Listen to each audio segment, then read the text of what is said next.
What's up, you beautiful Redditors? Hope you're having a fantastic Friday. Welcome to the RNEWS morning show. And let's just jump into it. From r/politics, Trump has pretty much eliminated daily intelligence briefings. Biden has already started receiving them. The peak occurred in March 2017, when the president averaged 4.1 briefings per week. But that figure has reportedly plummeted to 0.7 per week since July 1st. And the one he received Monday was the first since July 22nd. Which Price argues is concerning given reports of foreign interference in US elections and tensions with China. How the frick can anyone defend this? He's the freaking president and would rather watch Fox News and not get actual intelligence from one of the best intelligence communities in the world. He doesn't want to do the job. He doesn't care. He's solely there because it's an advantageous position to grift from, and b, it shields him from the legal trouble that will pounce on him like a swarm of sharks if he leaves office. If he could spend all day watching Fox News and stuffing his face and still win re-election, he would. But even he knows absentee president isn't an electable look. So he is forced to make a token effort. If you look at everything he's done, it's all half-assed half measures designed to try and boost his support without doing any actual work. It's all in service of re-election. It's all stopgaps, forbearances, temporary solutions and acting appointments. Nothing intended to be efficient or long-lasting. Slap solutions together with duct tape so it survives just long enough until November when, one way or another, he won't have to give a crap anymore. If you don't read the briefings, there's no threat. So I said to my people, slow the briefings down please. You're watching the Reddit news show. From r/World News. Hundreds dead because of COVID-19 misinformation, many from drinking methanol or alcohol-based cleaning products.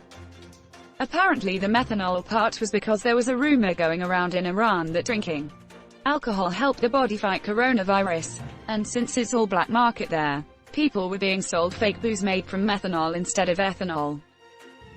Fake booze made from methanol instead of ethanol. That consumer base will shrink really fast. They either die or go blind overnight.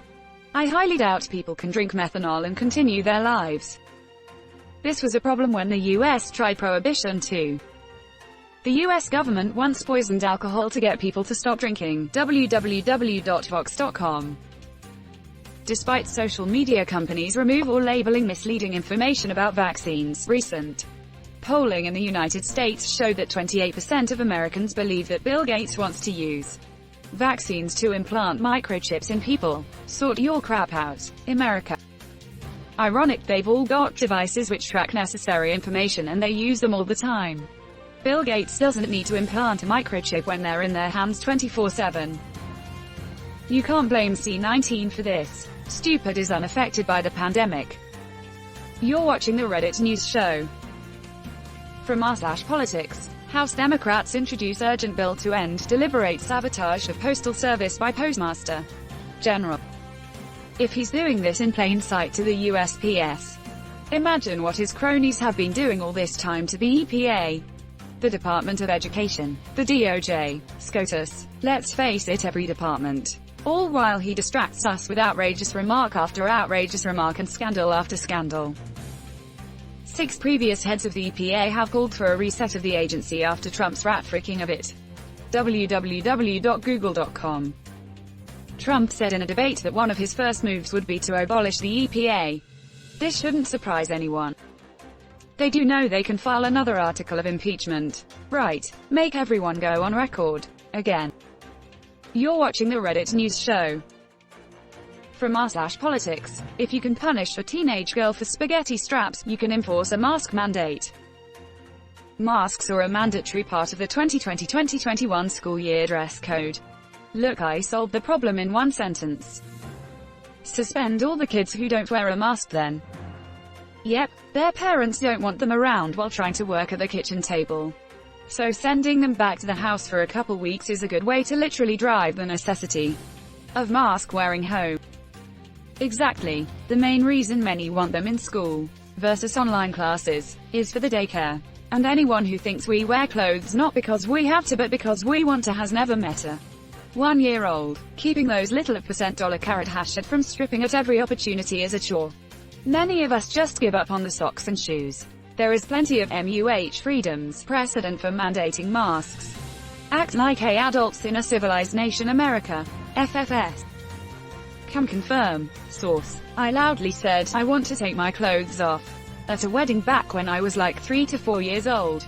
The trick is that under my little wedding tuxedo, I was wearing Superman pajamas. So basically I just want to become Superman. Lol, these freaking prudes care more about suppressing teenage sexuality than they do keeping their kids healthy and safe. Imagine that. The Republican Party was taken over by evangelicals and decades later they don't give a frick if kids die in a deadly pandemic, but you better not look sexy while doing it. You're watching the Reddit news show. From r/news. Milwaukee Police Chief demoted after multiple incidents, including ordering officers to fire tear gas and pepper spray at protesters demonstrating over George Floyd's death. His conduct is unbecoming, filled with ethical lapses and flawed decisions, making it inconsistent with someone who has the privilege of leading the Milwaukee Police Department. So why is he still employed if he is so crap? I'm not certain, but from what I can gather, people all over are starting duplicitous narratives. One they tell the public and another they actually do. That seems to be the case here, where they just signed him to a multi-year contract but are saying this to the public. I haven't seen it on mainstream news but have heard it from word of mouth, where a professor, politician, another public figure denounces someone publicly but tells the person or people in private that they are working on what to do. Congratulations, you finally figured it out. Now if only more people could realize this. I can't think of any other job that protects you even after total frick-ups as much as police. You're watching the Reddit news show. From r/World News. Belarus has shut down the internet amid a controversial election. Greater than amid a controversial election, you mean so people can't pass information around? So they don't communicate about where protest location sites are, etc. As an Indian, I can relate what they must be going through. They do the same thing in India. Every time there is a major protest, they immediately turn off internet. We rank #1 in the world in terms of internet shutdown. www.statista.com. They use some proxies, VPNs, etc., but every stuff like this is quickly blocking. Telegram with proxy works all night. I know, but government began to block them. They are not too smart. The internet keeps people comfy at home. If you disable the internet, that will just send people into the streets. They are so screwed. Shutting off the internet is a sure sign of a fair and democratic election. Precisely. People should be going out celebrating. And that's where we're going to end today's show. But if you like what you saw, leave a like. And if you want to see more of the RNews show, hit that subscribe button. As always, this has been the RNews show and I'll see you tomorrow.